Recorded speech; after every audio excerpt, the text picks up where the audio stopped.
உரிமை எனது வாக்கு எனது உரிமை. நான் பெரிய கடம்பூர் ஆசிரியர், ஊராட்சி ஒன்றிய தொடக்கப்பள்ளி ஆசிரியர், தெரியும் இல்லைங்களா? இப்போ வரப்போற ஏப்ரல் மாதம் 23ஆம் தேதி தமிழக சட்டமன்ற தேர்தல் நடக்க போகுது. எல்லாரும் என்ன பண்ணா ஓட்டு போடணும், 100% ஓட்டு போடணும். இதுக்காக தான் நாங்கள் ஒரு விழிப்புணர்வு ஏற்படுத்துறதுக்காக வந்திருக்கிறோம். எல்லாரும் ஓட்டு போடுறீங்களா? நாங்கள் ஓட்டு போடுறதுக்கு போட முடியாது சார்.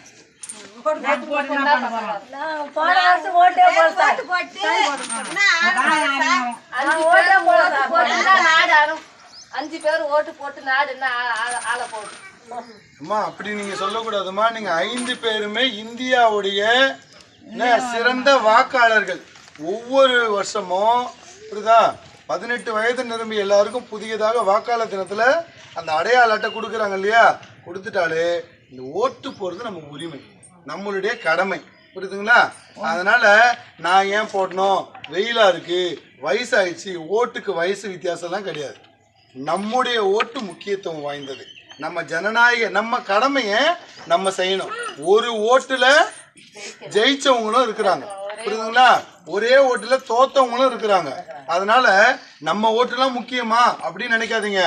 நாம இந்த நாட்டுக்கு முக்கியம், நம்ம மக்களாட்சியை தேர்ந்தெடுக்கிறதுக்கு நாம ரொம்ப ரொம்ப ரொம்ப முக்கியம். அதனால வெயிலா இருக்கு, நான் ஃபங்க்ஷனுக்கு போயிடுறேன் அந்த மாதிரிலாம் சொல்லாம தயவு செய்து அன்னைக்கு எல்லாரும் நின்று உங்களுடைய கடமை. இதுல எத்தனை பேருக்கு எழுத படிக்க தெரியும்? இப்ப புதிய பாரத திட்டத்தில் எழுத படிக்க கத்துக்கிட்டீங்க நீங்க எல்லாரும், கரெக்டு தானே? அங்க போயிட்டு கை நாட்டு நீங்க வைக்க கூடாது. என்ன பண்ணா அங்க மை வைப்பாங்க, உங்க பேரை எழுதி சந்தோஷமா எல்லாரும் என்ன பண்ணா நீங்க ஓட்டு போடணும். ஓட்டு போட்டீங்க அப்படின்னா புரியுதுங்களா, ஒரு சிறந்த தலைவரை நம்ம தேர்ந்தெடுக்க முடியும். ஏன்னா நிறைய பேர் படிச்சுட்டோம், நாங்கள் ஓட்டு போட மாட்டேன்றோம், நாங்கள் வெளியே வேலை செய்கிறோம் அந்த மாதிரிலாம் நினைக்கிறாங்க. அந்த மாதிரி யாருமே வெளியே வேலை செய்கிறோம் எங்களால் வர முடியாது அப்படி சொல்லக்கூடாதுன்றதுக்காக தமிழக அரசு எப்போவுமே எலெக்ஷன் அப்போ என்ன பண்ணுவோன்னு தேர்தல் ஆணையமே சொல்லிடுவாங்க, சம்பளத்தோடு கூடிய விடுமுறை, புரியுதுங்களா? அதனால என் ஓட்டு முக்கியமா நான் முக்கியமானு சொல்லாதீங்க. நீங்கள்லாம் வயசானவங்க கிடையாது, நீங்கள்லாம் அனுபவ ஆலமரங்கள். நீங்கள் எல்லாருமே சந்தோஷமா வாக்குச்சாவடி வந்து வாக்கு நீங்க தான் போடணும். 5 பேர்ல இப்போ நீங்க என்ன பண்ணா நான் தான் முதல்ல ஓட்டு போடுவேன், நான் தான் வயசுல பெரியவங்க அந்த எண்ணம். கையில் வாக்கு உங்கள் விரலில். வரப்போற சட்டமன்ற தேர்தலில் 100% வாக்கு பதிவு பண்ணணும். கண்டிப்பா நீங்க ஓட்டு போடணும். அந்த விழிப்புணர்வு பேரணியில் தான் நாங்கள் வந்திருக்கிறோம். சார் நானே படிச்சுன்னு இருக்கிறேன், 6 மாதம் சிங்கப்பூர் போகிறேன், நான் எதுக்கு சார் ஓட்டு போடணும்? நீங்கள் ஃபாரின் போகிறதுக்காக ஓட்டு போடக்கூடாதுன்னா சட்டம் இல்லைம்மா. நீங்கள் தாராளமாக என்ன பண்ணாங்க, எந்த நாட்டுக்கு போனாலும் நீங்கள் ஒரு இந்திய குடிமகன், புரியுதுங்களா? படித்த நீங்களே ஓட்டு போடலன்னா எப்படிம்மா? நீங்கள் படிக்கிறீங்க, நம்ம நாட்டுக்கு செய்யக்கூடிய ஒரு சேவை, நம்முடைய கடமை ஓட்டு போடுறது, புரியுதுங்களா? காசு கொடுக்கலையா? சார் போன முறை எங்கள் சொந்தக்காரங்க ஓட்டு போட்டேன் சார், இந்த முறை எங்கள் சொந்தக்காரங்க நான் ஏன் சார் ஓட்டு போடணும்? கொஞ்சம் நல்லா புரிஞ்சுக்கங்க, வாக்களிக்கிறது நம்ம கடமை. நாம மக்களுக்காக நம்ம ஆட்சி செய்யக்கூடியவங்களை தேர்வு பண்ணுறதுக்காக தான் நம்ம என்ன பண்ணுறோம், எலெக்ஷன் நடக்குது, தேர்தல் நடத்துகிறாங்க. போன முறை காசு கொடுக்கல அந்த மாதிரிலாம் பண்ணக்கூடாதுமா. நம்ம கடமை ஆற்றுறதுக்கு நம்ம ஏமா பணத்தை வாங்கணும்? இப்போ நாங்கள் 3 பேர் ஓட்டு போட்டால் மட்டும் சார் நாடே மாறிட்டு போதா? அப்படி நினைக்காதீங்கம்மா. 3 பேர் 2 பேருன்றதை நினைக்காதீங்க. நீங்கள் உங்களுடைய கடமை படிச்சிருக்கீங்க, நீங்கள் உங்களுடைய கடமையை நீங்கள் செய்யணும். நீங்கள் பணம் கொடுத்தா தான் ஓட்டு போடணும்ல, பணம் கொடுக்குறதும் தப்பு, பணம் வாங்குறதும் தப்பு, புரியுதுங்களா? நம்ம ஏன் நம்முடைய கடமையை செய்யறதுக்கு, நம்ம உரிமையை நிலைநாட்டுறதுக்கு நம்ம ஏன் பணம் வாங்கணும்? ஒரு பணத்தை வாங்கிக்கிட்டு நம்ம ஏன் நம்ம ஓட்டை விற்கணும்? நம்ம தன்மானத்தை விற்று நம்ம ஓட்டை விற்று நம்ம அந்த மாதிரி ஓட்டு போடணும்னு அவசியம் இல்லை, புரியுதுங்களா?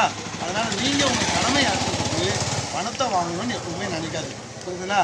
நான் இந்திய குடிமகள், 18 வயது ஆயிடுச்சு எனக்கு. என்னுடைய உரிமைக்காக நான் தான் முதல்ல ஓட்டு போடுவேன். நீங்கள் கிளம்பி நீங்கள் தான் ஓட்டு போடணும். நீங்கள் அழகாக சொன்னீங்க எங்கள் சொந்தக்காரர் நின்னாங்கன்னு. ஓட்டு போடுறதுக்கு ஜாதி மதம் இனம் எதுவும் கிடையாது.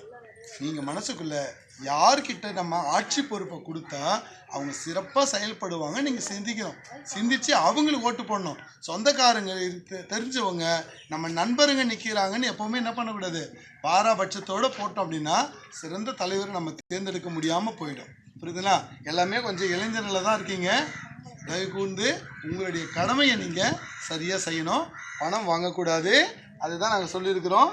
சிந்தித்து செயல்படுவீர், சிறந்த தலைவரை தேர்ந்தெடுப்பீர். ஓடுங்கம்மா ஓட்டு, வாங்கிடாதீங்க நோட்டு. புரியுதுங்களா? உங்களுடைய விரல் ஓட்டு போட்டுட்டு ஓட்டு போட்டதற்கான சின்னத்தை நிரூபிப்பதற்கான விரலாக இருக்கட்டும். உங்கள் கைகள் எக்காரத்தை கொண்டும் பணம் வாங்கிட்டு ஓட்டு போடாதீங்க. தயவு செய்து கேட்டுக்கிறேன். எனது வாக்கு எனது உரிமை, எனது வாக்கு எனது உரிமை. நீங்கள் போட்டிங்க அப்படின்னா ஒரு பெரிய மாற்றம். 3 பேரால் என்ன வருதுன்னு நீங்கள் 3 பேர் புரிஞ்சுக்கிட்டீங்க அப்படின்னா இந்த நாட்டில் 3000 பேர், 3 லட்சம் பேர், 3 கோடி பேர் புரிஞ்சது சமம். நிறைய பேர் நாம் ஏன் வீட்டிலேருந்து ஓட்டு பண்ணோம், நாம் ஏன் நமக்கு தெரிஞ்சவங்க நிற்கலையே, அவங்களுக்கு ஏன் ஓட்டு பண்ணோம், இப்படி நினைக்கிறதுனால தான் வாக்குப்பதிவு 60 விழுக்காடு 70 விழுக்காடு அவ்வளோதான் நடக்குது. வாக்குப்பதிவு 100% நடக்கணும். அதுக்கு தான் நம்முடைய அரசாங்கம் எவ்வளோ சார் நம்மளுக்கு இவ்வளோ விஷயம் புரிய வச்சுக்கிறாரு. நம்ம ஈஸியாக சாதாரணமாக நினச்சோம் ஓட்டு போகிறதுனா எப்படின்ட்டு. நான் படிச்சிருந்த திமிருன்ல நான் ஏன் ஓட்டு போடணும்னு சொல்லிட்டு கேட்டேன். நான் கூட நான் போன வருஷம் எங்கள் சொந்தக்காரர் இருந்தாங்க, இந்த வருஷம் நான் போடக்கூடாதுன்னு சொல்லிட்டு திமுறில் சொன்னேன். ஆனால் சார் சொன்னதுனால நம்மளுக்கு வந்து இப்போ தான் புரிஞ்சுது, சார் நல்லதே செய்யணும், நம்ம ஓட்டு போடணும்னு சொல்லி. நம்ம ஓட்டு காசே வாங்கக்கூடாது, நம்ம ஓட்டு போடணும். சார் சொன்ன மாதிரி 100% ஓட்டு போடணும். நம்ம இனிமே ஓட்டுனால பாரு உலகம் எவ்வளோ மாற்றம் உண்டாகுதுன்னு தெரிஞ்சுக்கணும். நம்ம இனிமே வந்து நம்ம 100% ஓட்டு போடணும். நம்ம அவங்களால முடியாதவங்களுக்கு, நம்ம தெரியாதவங்களுக்குலாம் கூட நம்ம 3 பேரை சொல்லிக் கொடுக்கணும். சார் கொடுத்த விழிப்புணர்வு மூலம் எல்லாருக்கும் நம்மளுக்கு தெரிஞ்சவங்களுக்கும் நம்ம சொல்லிக் கொடுக்கணும். இனிமேல் படித்த திமிரை நம்ம காட்டவே கூடாது. நம்ம சொந்தக்காரங்க என்னதான் ஓட்டு போடணும்லாம் கிடையாது, காசு கொடுத்தா தான் ஓட்டு போடணும்னு கிடையாது. நமது ஓட்டு நமது உரிமை. நம்மளால முடிஞ்சதை நம்ம இந்த நாட்டுக்காக செய்வோம். நமக்கு தெரியாதவங்க, வயசானவங்க, நம்ம வீட்டில் இருக்கவங்க எல்லாருக்கும் சொல்லி தருவோம். சார் மூலமா நம்ம நிறைய கற்றுக்கணும். நம்ம ஓட்டை வந்து விற்கக்கூடாது. நம்ம ஓட்டு வந்து நம்ம உரிமை, யாருக்கும் விற்கக்கூடாது. எல்லோரும் வாக்களிப்போம். நமது உரிமையை, நமது கடமையை நிலைநாட்டுவோம். ஓடுங்கம்மா ஓட்டு, வாங்காதீங்க நோட்டு, சிந்தித்து செயல்படுவோம், சிறந்த தலைவரை தேர்ந்தெடுப்போம். எனது வாக்கு எனது உரிமை, எனது வாக்கு எனது உரிமை, எனது வாக்கு எனது உரிமை, எனது வாக்கு எனது உரிமை. ரொம்ப சந்தோஷம். இப்போ நம்ம பேசிட்டு இருந்தோம் இல்லைங்களா, இப்போதான் எங்க கொஞ்சம் பாட்டிங்கெல்லாம் உட்காந்து விளையாடிட்டு இருந்தாங்க, தாயம் விளையாடிட்டு இருந்தாங்க. அவங்க நான் வந்து என்னுடைய பேரை கையெழுத்தை போட்டு ஓட்டு போட போறேன்னு மனம் தெரிஞ்சிருக்கிறாங்க.